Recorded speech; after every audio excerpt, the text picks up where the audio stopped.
একজন বিবাহিত ব্যক্তি যদি জেনা করে ফেলে, নাউজুবিল্লাহ, যে দেবর ভাবি শালিদুল্লাহ ভাই তোমরা শোনো, যদি বিবাহিত কোনো ব্যক্তি জেনা করে ফেলে, সে যদি খাস তওবা করে আল্লাহ পাকের কাছে, আল্লাহ পাক যদি তার সমস্ত গুনাহ মাফ করে দেন, তারপরেও যদি তার এই মামলাটা ইসলামিক কোর্টে চলে আসে, তাহলে তাকে রজম করতেই হবে, বেঁচে থাকার অধিকার নাই।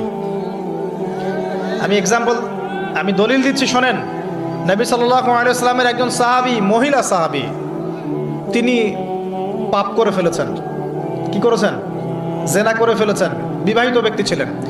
নবীর কাছে এসে বলছেন, ইয়া রাসূলুল্লাহ তাহহিরনি, আমাকে পবিত্র করুন, আমি অন্যায় করেছি। নবী সাল্লাল্লাহু আলাইহি ওয়াসাল্লাম বলছেন, মুখ ফিরিয়ে নিচ্ছে, একবার ডান দিকে মুখ ফিরাচ্ছেন, একবার বাম দিকে মুখ ফিরাচ্ছেন। নবী শুনতে যাচ্ছেন না, কারণ এটা কোর্টে চলে আসলেই বিপদ।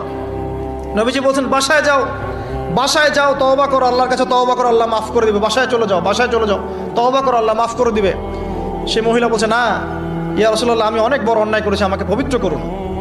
আপনি পবিত্র না করেন তাহলে পরকালে আল্লাহ আমাকে শাস্তি দিবেন, আমাকে পবিত্র করুন। এবার নবী সাল্লাল্লাহু আলাইহি ওয়াসাল্লাম বললেন, বাসায় যাও। তুমি গর্ভবতী হয়েছ? হ্যাঁ। বাচ্চা খালাস করো, তারপরে এসো, তোমার বিচার করে দেওয়া হবে ইনশাআল্লাহ। সেই মহিলা বাসায় ফিরে গেল, তওবা করতে থাকলো, তার গর্ভের সন্তান বড় হতে লাগলো। এক পর্যায়ে সন্তান জন্ম হলো। সন্তান জন্ম হওয়ার পর সে এসে বলছে, ইয়া রাসূলুল্লাহ, এই যে কোলের বাচ্চা, এই যে 3 দিন আগে 4 দিন আগে হয়েছে সন্তান, আমাকে এখন পবিত্র করে দিন, আমাকে শাস্তি দিয়ে পবিত্র করুন। নবী সাল্লাল্লাহু আলাইহি ওয়াসাল্লাম বাচ্চা দিকে তাকিয়ে বলছেন যে এই বাচ্চাকে দুধ পান করাতে হবে।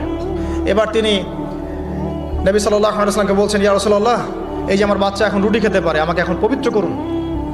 নবী সাল্লাল্লাহু আলাইহি ওয়াসাল্লাম একজন মুসলিমকে বললেন, এই বাচ্চার দায়িত্ব কে নিতে পারবে? একজন মুসলিম সাহাবী বললেন যে আমি নিব ইয়া রাসূলুল্লাহ। তখন তার হাতে বাচ্চাকে সোপর্দ করা হলো।